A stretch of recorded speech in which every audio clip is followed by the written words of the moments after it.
today, the Monarchs take care of business in the final day of the Anne Donovan Classic, dispatching quickly and furiously of Mount St. Mary's 85-34, due in part of the shooting, the red-hot shooting in the first half of our player of the game, Victoria Morse, who joins us now. And Vicki, you look like you had a lot of fun out there today. Yeah, it was a lot of fun. I think the whole tournament has been fun. You know, we getting back to ourselves, we getting our mojo, and it just feels really good.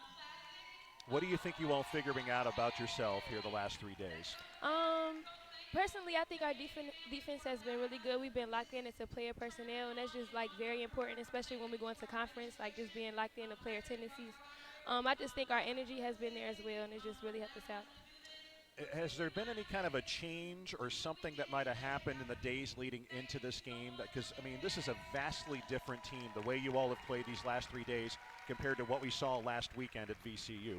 What's changed in that time frame that's helped you all become a different team as you go about your business and beat 3 pretty good teams soundly?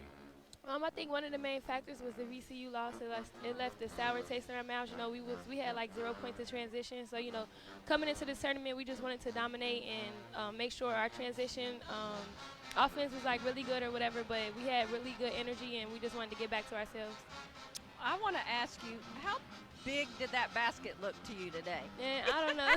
Felt like an ocean, I guess. I know. No, but I do think you're changing your game up a little bit. I know, you know, everybody knows you as a three-point shooter, but talk about your penetrating and some little mid-range game that you got going on now. Yeah, well, Coach, I'm just not a shooter. I have other stuff to my game. I just want to apply them to the game. And I love my teammates and my coaching staff. They always instill confidence in me, so I know they got my back for sure no matter what. Well, I think we talked today about that. I thought that the turnovers and your assists needed to flip-flop because your turnovers have been a lot more than the assists. Correct. Today it did that. You guys were 22 assists on 32 baskets. Is that something you wanted to try to do? Yeah, of course. I think the last 4 or 5 games we had a lot of turnovers. We just want to turn that around. You know, of course, when you're playing fast, you're going to turn the ball over, but that's just getting better with time. So hopefully, you know, we end the year out and then we start next year conference play, and hopefully we'll get better taking care of the ball. Well, and here's the thing. You've got 12 days between games. You're going to break for the holidays and join your family back home. And a lot of them came and saw you play here this week in the Anne Donovan Classic. I talked to a few of them yesterday. Your schedule starts tough, though. At Middle, at UAB, home against Charlotte, home against Western Kentucky. So how are you guys looking at it as a team, as players, the next few days between now and when you get together with your family? What do you all need to do to try to keep this momentum going into the new year and at a difficult start to conference play? I mean, at the end of the day, we're all still human beings. It is the holidays. You know, we don't really see our families too often. So the first thing, you know, is family, you know, be around them. But we here for a reason. It's strictly business. We know when we come back, we got to get locked in. So back here with the head coach of the Monarchs, the victorious Old Dominion Monarchs, who go 3-0 in the Anne Donovan Classic at Chartway Arena. The third, maybe the most impressive of all, an 85-34 beatdown of Mount St. Mary's. Coach, I don't know about Susan, but I'm speaking for myself and for a number of folks out here, that was pretty doggone impressive. You know, just really proud of this team, and, you know, I think they really honored Anne and her spirit and what she meant to this program, and not just this program, but to women's basketball. We touched on that, but they found their mojo. We talked about it. I said, you know, we came back from VCU and just tried to let them know, hey, we got to get our mojo back. It's not about what – it is all about us, and we play a certain way. And I talked about what we have in our locker room. We got penetrators. We got shooters. We got solid post play. And everybody's got a job to do. In order for our penetrators to be effective, you got to knock down shots. You know, in order for our shooters to be effective, they, you know, and penetrators, it goes hand in hand. So we talked about that, and I think they took that personally. And we're talking about sharing the ball and what that means. In terms of, and I asked Brittany Young, your assistant coach and recruiting coordinator, who was on the scout today, I asked her this when she came over. You're up 52-18 at halftime. Is what the Old Dominion Monarchs put forth on the floor these last 3 days, particularly today in that first half, is that what you expect out of this team? Did that meet your expectations of this team and where you see it going? Definitely. I think we're still a work in progress. 15 turnovers. We talked about, taking care of the basketball, which we did a much better job. But it is about our execution. We're going to defend. We're going to compete. We're going to be faster than most teams, but we have to out-execute. And zone has really given us a problem, and we faced these last 3 teams, and I think we have some confidence, but we've been able to play our style of basketball. I think we've dominated the boards these last 3 games, and that's been key for us. When we're able to rebound and run, good things happen. 38 points in the paint these last 3 games. It's our style of basketball. Half of our shots aren't coming from the 3-point line, which is a good thing. Well, I think looking at this, your bench scored 45 points. What kind of advantage is that going to be as you get into conference play? Well, I think it makes us hard to guard. I think, people have to scout us. And, that's a good thing. And, everybody's just got to continue to stay consistent. We got a break. They're going home. We're a little banged up.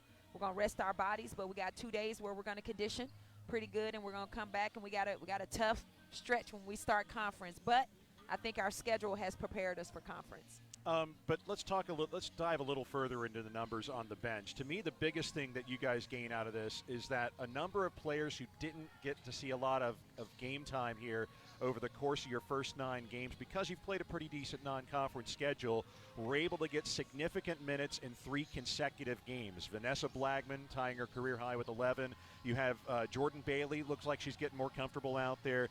Reichert getting a lot more touches. I mean, she'd already gotten minutes for you all. But you could go through a number of different players. I know you talked about Amaya Register yesterday, Susan. She's getting more confident out there. Is that really the thing that you gain the most, the fact that a lot more players start to feel a little more at home on the floor in game situations? Definitely. Amaya in particular, her experience is really coming on the floor because she can't practice as much. But it's really good when we can get people reps, in games, and they can get a feel for that. That's always this tournament allowed us to do that. But again, I credit to our pace of play was good, the start of all 3 games, and that was huge for us, and it got us off to a good start. It doesn't hurt either when you're shooting the ball lights out. I mean, you were 69% at halftime as a team from the floor and from 3. 2 players who really burned it up. I want you to talk about their play this week, Victoria Morris and Asia Hudson. Vicky drilled 5 in a row from 3 in the first half, and then Boogie got to go in the second. Yeah, I think for those 2, they got to be consistent. I don't want them to be streaky. I don't want one day you're 5 for 5, and then the next day you're 1 for 8. It doesn't work like that. They got to get consistent and be consistent threats for us, from the outside. And, they will be, and I think they are threats for us, as well as Vanessa. Who, if you look at our roster, those 3 can really knock it down. Jordan can knock down shots. But every time that ball hits your hand, you got to have some pride. It's going in. Well, looking at 4 players in double figures again, I think that, and you can talk about it, you've got so many different players that can be anybody on any given night, really. It can be, and that's the beauty of our team. And, you want our big 4 to be consistent, and they find some consistency, but anybody can really step up and be the leading scorer for this team. And we got a good group. So you get rest, you get time with family. As you mentioned earlier, 2 days of conditioning coming back when they get to campus. And then the schedule, as you also mentioned, maybe the toughest part of the schedule here coming up. At Middle, at UAB, home against Charlotte, home against Western Kentucky. How do you ride this momentum on a 12-day break between games and the things that you all have picked up as a program going into conference play 10-2? Well, I think it's really good. I think, we'll have, about 5-6 days where we can do some things and continue to get better, continue to get better with our press, continue to get better with our substitutions. We're going to scrimmage more. We got to stay in game mode, and I think that's going to be really key for us. But again, our identity and keeping our mojo. But can't go home and just relax and chill. Yes, we got to rest our bodies, but we have a new season that's ahead of us. So everything is 0-0. Finally, how are you handling your holiday break? And you get together with some family? Oh, definitely. I think all of our kids, they're getting ready to get flights right now to go home. And, we're gonna hit the road, my family today, and we'll be at home and enjoy a little break. But I'll be watching film. Merry Christmas, Coach. Happy New Year. We will see you back after the New Year at Middle Tennessee. Thank you. Merry Christmas, and Merry Christmas to everybody that's listening. Thank you very much. Head coach Nikki McCray.